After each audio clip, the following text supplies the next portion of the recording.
Hello everyone, welcome back to nature's academy.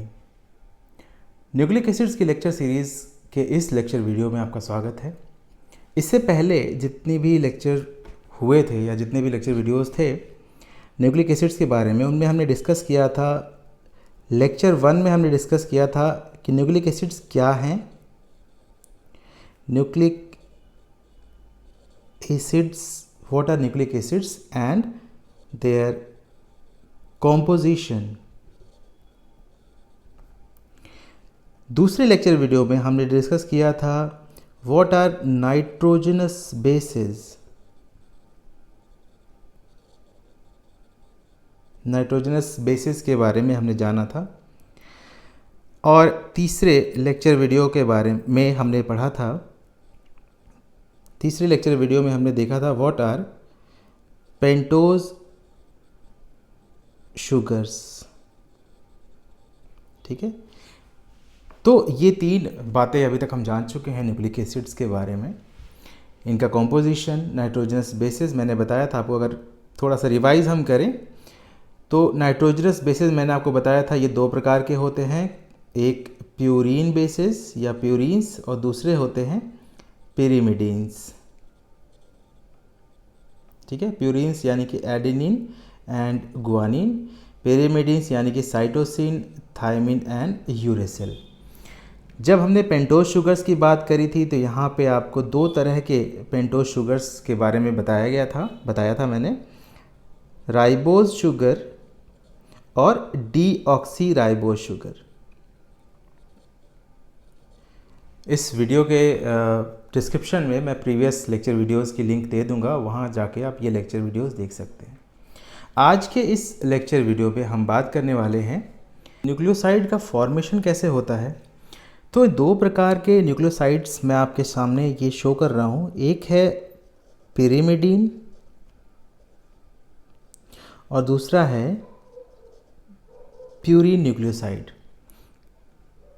Pyrimidine nucleoside and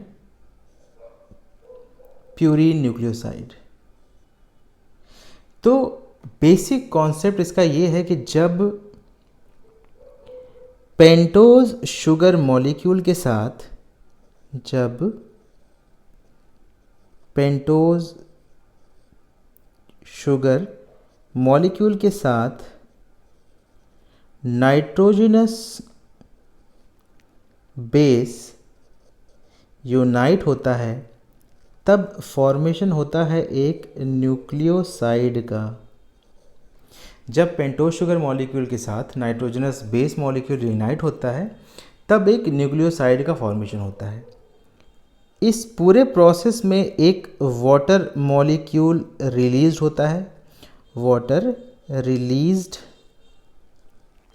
और pentose sugar और nitrogenous base के बीच में एक बॉन्ड का फॉर्मेशन होता है जिसे हम कहते हैं बीटा एन ग्लाइकोसिडिक बॉन्ड, या सिर्फ इसको लिखते हैं कभी ग्लाइको, या सिर्फ इसको ग्लाइकोसिडिक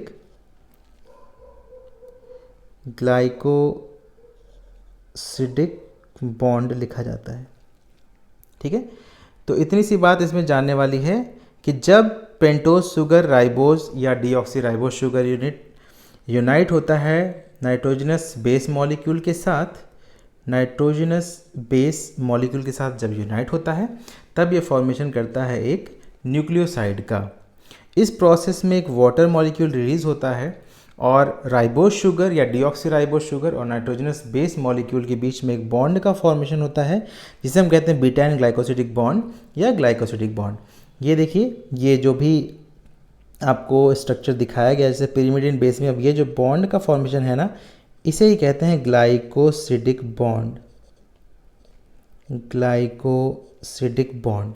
इसी प्रकार से यहाँ भी जो प्यूरीन के केस में भी राइबोज शुगर और प्यूरीन बेस जो भी हो यूनाइट हुआ है, यहाँ पे ये ग्लाइकोसिडिक बॉन्ड है, ग्लाइकोसिडिक बॉन्ड।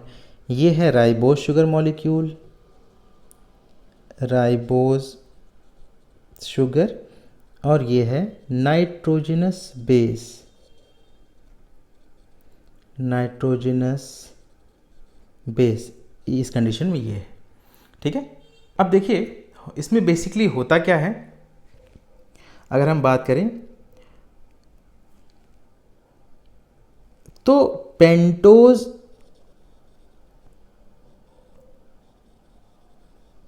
शुगर मॉलिक्यूल का कार्बन नंबर 1, ठीक है, carbon number 1 of pentose sugar molecule unites with, इसको थोड़ा सा मैं नीचे कर लूं,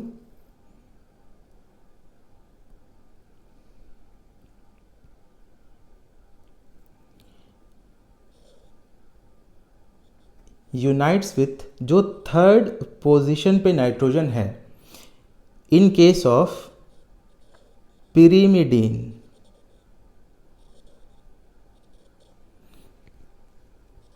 तो पिरिमिडीन बेस के केस में जो थर्ड पोजीशन पे नाइट्रोजन होता है उसके साथ ये carbon number 1 of pentose sugar unite होता है।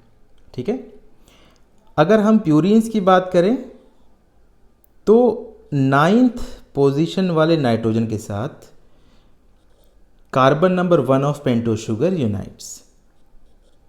In case of purine base 9th position पे जो नाइट्रोजन होता है, 9 मेंबर्ड रिंग होती है ना, 2 रिंग्स फ्यूज होती हैं, आपको बताया था, एक पिरिमिडीन कंपाउंड की रिंग और दूसरी इमिडाजोल कंपाउंड की रिंग, दोनों फ्यूज होकर टोटल 9 मेंबर्ड स्ट्रक्चर बनाते हैं। तो जो 9th पोजीशन पे प्यूरिन बेस में 9th पोजीशन पे जो नाइट्रोजन है उसके साथ पेंटोज शुगर का कार्बन नंबर 1 यूनाइट होता है और फॉर्मेशन होता है न्यूक्लियोसाइड का। और इन दोनों ही प्रोसेसेस में जैसा मैंने पहले आपको बताया, वाटर रिलीज होता है, वाटर मॉलिक्यूल इज रिलीज्ड और pentose sugar and nitrogenous base के बीच में बॉन्ड का फॉर्मेशन होता है जिसे हम कहते हैं beta N glycosidic bond, beta N glycosidic bond, या आप इसे सिर्फ ग्लाइकोसिडिक बॉन्ड कह सकते हैं। इतनी बात समझ में आई?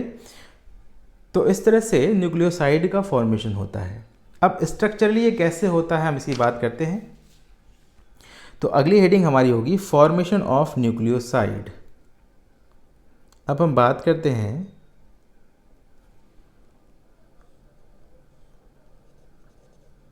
Formation of nucleoside. एक न्यूक्लियोसाइड का फॉर्मेशन किस प्रकार से होता है ये स्ट्रक्चरली हम देखेंगे। इसके पहले कुछ बातें हमें जान लेनी आवश्यक हैं। देखिए, ये पूरा प्रोसेस जो है ये न्यूक्लियोटाइड के मेटाबॉलिज्म में आता है। ठीक है, इसकी बात हम बाद में करेंगे। न्यूक्लियोटाइड्स के मेटाबॉलिज्म मतलब जब इनकी बायोसिंथेसिस होती है तब ये पूरा का पूरा प्रोसेस एक साइकिल में चलता रहता है, जिसकी बात हम आगे करेंगे आगे के लेक्चर वीडियोस में। अभी के लिए सिर्फ इतना जानें कि इतना ध्यान रखें कि इनकी बायोसिंथेसिस होती है, बायोसिंथेसिस ऑफ न्यूक्लियोटाइड्स, साइड नहीं, मैं न्यूक्लियोटाइड्स की बात कर रहा हूँ, ध्यान रखेंगे, न्यूक्लियोटाइड्स, उसमें न्यूक्लियोसाइड भी आ जाएगा, आगे हम बात करेंगे। उसमें ये प्रोसेस होते हैं और ये बनता रहता है। अब इसमें पेंटोज शुगर की अवेलेबिलिटी, ये डिपेंड करता है पेंटोज शुगर अवेलेबिलिटी,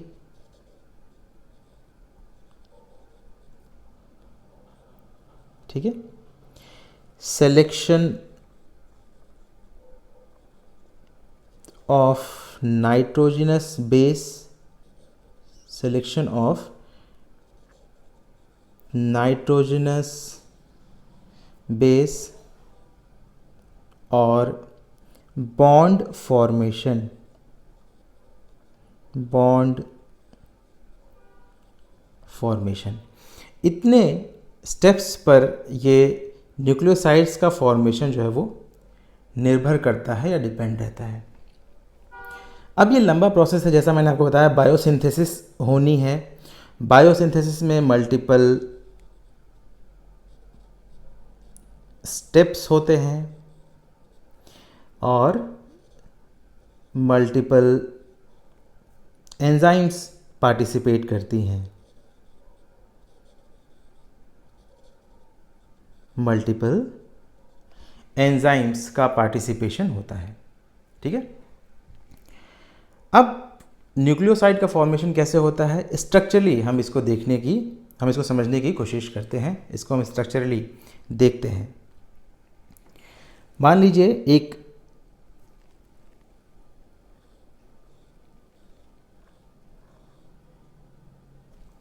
ये पेंटोस शुगर मॉलिक्यूल है।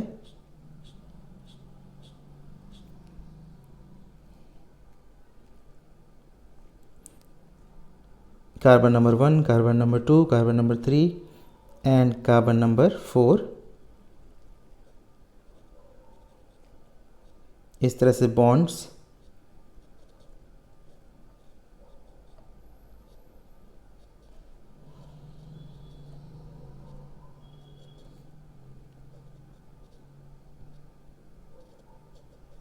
इसको थोड़ा हम बड़ा कर लेते हैं सो दैट आपको अच्छे से ये समझ में आ जाए। ठीक है। अब इसमें हम कार्बन को मार्क कर लेते हैं। ये कार्बन नंबर 1 है, carbon number 2, carbon number 3, carbon number 4 and carbon number 5। अब आपको बताया कि प्यूरीन हो या पिरिमिडीन हो, दोनों के केस में जो फर्स्ट पोजीशन पे कार्बन है यही नाइट्रोजनस बेस मॉलिक्यूल के साथ यूनाइट करेगा। ठीक है। तो मान लीजिए पहला जो नाइट्रोजनस बेस है वो साइटोसिन है। अब इसके साथ देखते हैं किस प्रकार से ये यूनियन होता है।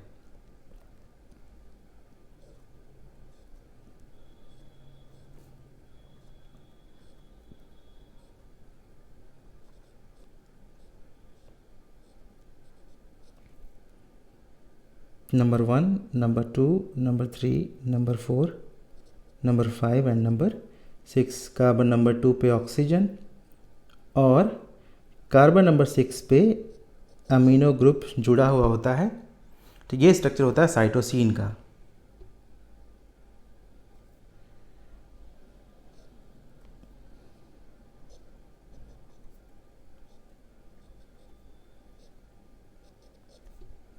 ठीक है।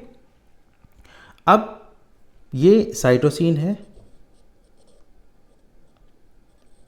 अब साइटोसिन आपको पता है तो ये भी पता हो गया होगा कि ये साइटोसिन कैसा बेस है, एक पिरिमिडीन बेस है। ठीक है।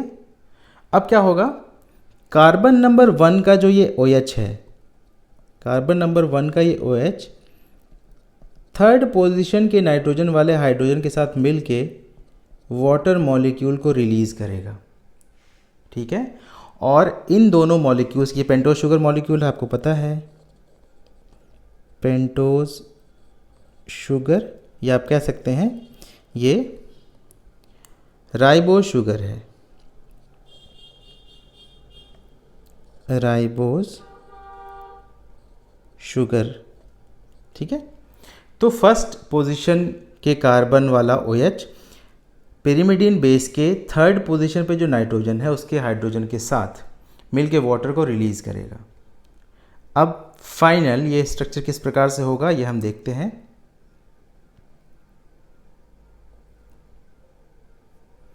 देखिए,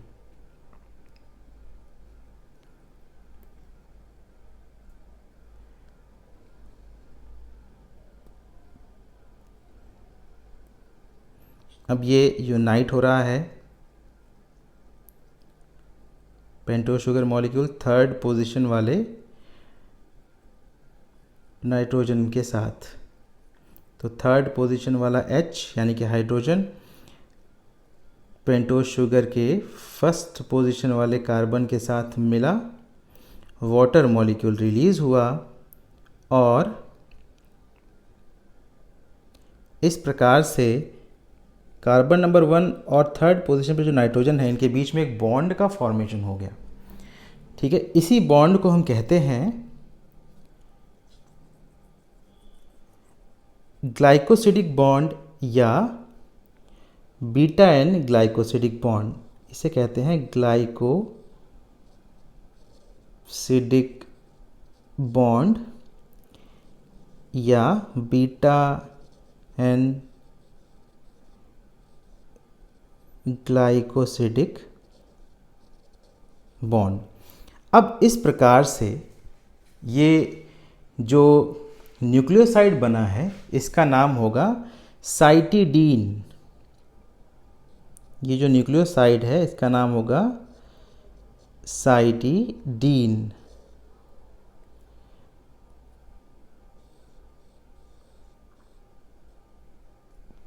ठीक है, इतनी बात समझ में आई। साइटिडीन का ये स्ट्रक्चर हो गया, यानी कि पहला जो न्यूक्लियोसाइड हमने फॉर्म किया वो है साइटिडीन। साइटोसिन के साथ पेंटोस शुगर मॉलिक्यूल यूनाइट किया। ठीक है, जो अलग अलग न्यूक्लियोसाइड्स हैं, डीएनए के केस में भी ये अलग होते हैं और आरएनए के केस में भी अलग होते हैं। ठीक है, देखिए आरएनए के केस में जो न्यूक्लियोसाइड्स होते हैं इन्हें हम कहते हैं राइबो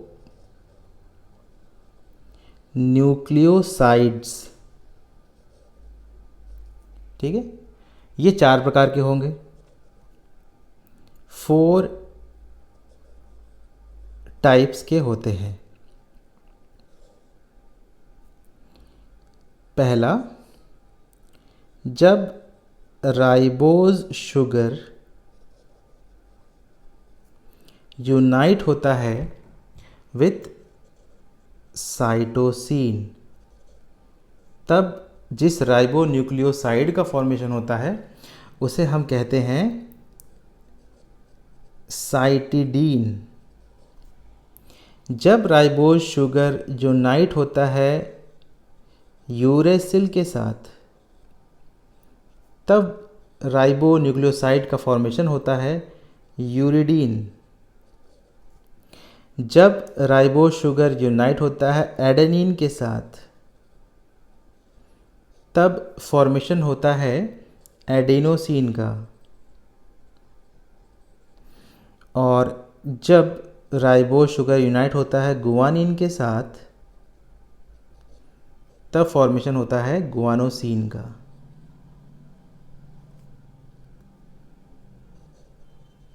गुआनोसिन का।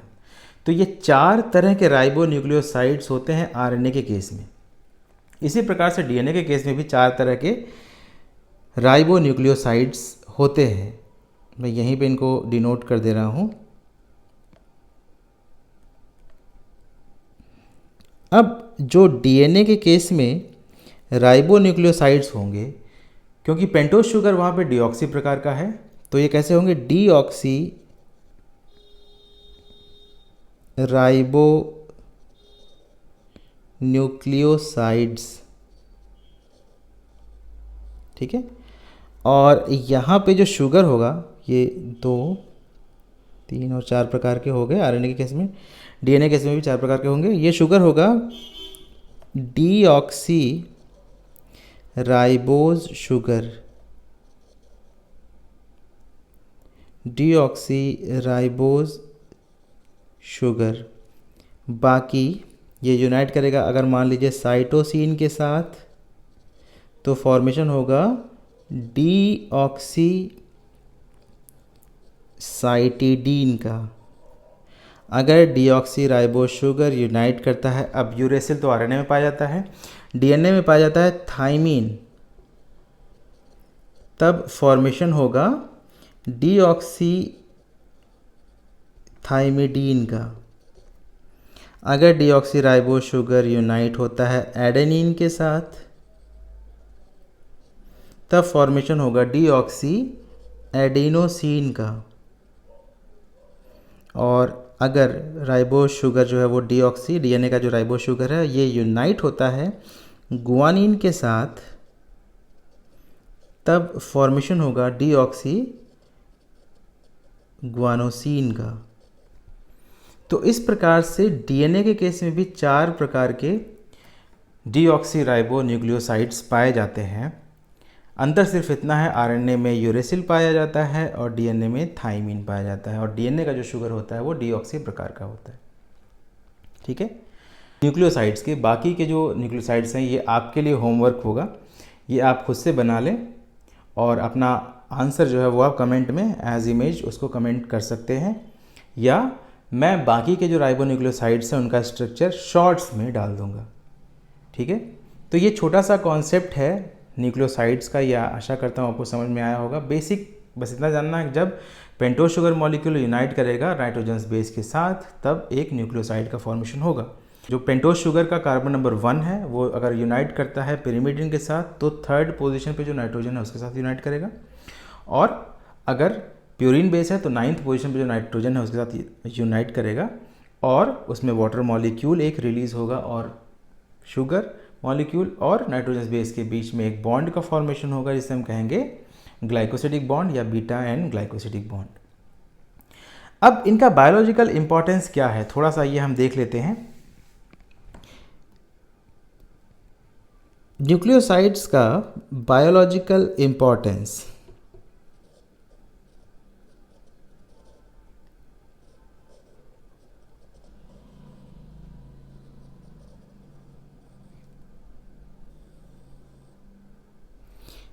अब डीएनए और आरएनए के बिल्डिंग ब्लॉक्स हैं, डीएनए एंड आरएनए का फॉर्मेशन हो रहा है तो ये इम्पॉर्टेंट तो है ही। इनको आप कह सकते हैं दीज आर प्रीकर्सर्स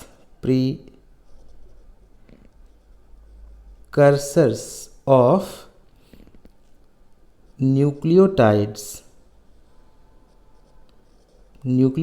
के प्रीकर्सर्स हैं, essential for DNA and RNA synthesis. DNA और आरएनए के सिंथेसिस के लिए न्यूक्लियोटाइड्स के प्रीकर्सर्स होते हैं। ठीक है।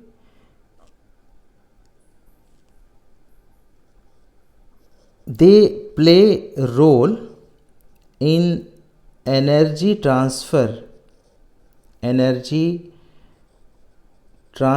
में या एनर्जी प्रोवाइड करवाने के लिए ये बहुत ही सिग्निफिकेंट रोल प्ले करते हैं, जिसका सबसे बेस्ट एग्जांपल है एटीपी। ठीक है, बेस्ट एग्जांपल है एटीपी। आपको पता होगा एटीपी से कितनी एनर्जी प्रोवाइड होती है, एनर्जी प्रोवाइड करवाने वाले ये मॉलिक्यूल हैं। तो they play significant role in energy transfer. ठीक है। मेटाबॉलिज्म में ये रेगुलेटरी मॉलिक्यूल्स की तरह से एक्ट करते हैं। रेगुलेटरी मॉलिक्यूल्स इन मेटाबॉलिज्म में ये रेगुलेटरी मॉलिक्यूल्स की तरह से एक्ट करते हैं, और कुछ न्यूक्लियोसाइड्स जैसे एडेनोसिन, सम न्यूक्लियोसाइड्स जैसे एडेनोसिन, आइनोसिन का फॉर्मेशन बायोसिंथेसिस में होता है, या मैं आपको जब बायोसिंथेसिस बताऊंगा तब बताऊंगा। आइनोसिन एंड गुआनोसिन ये एक्ट करते हैं दे एक्ट एज सिग्नलिंग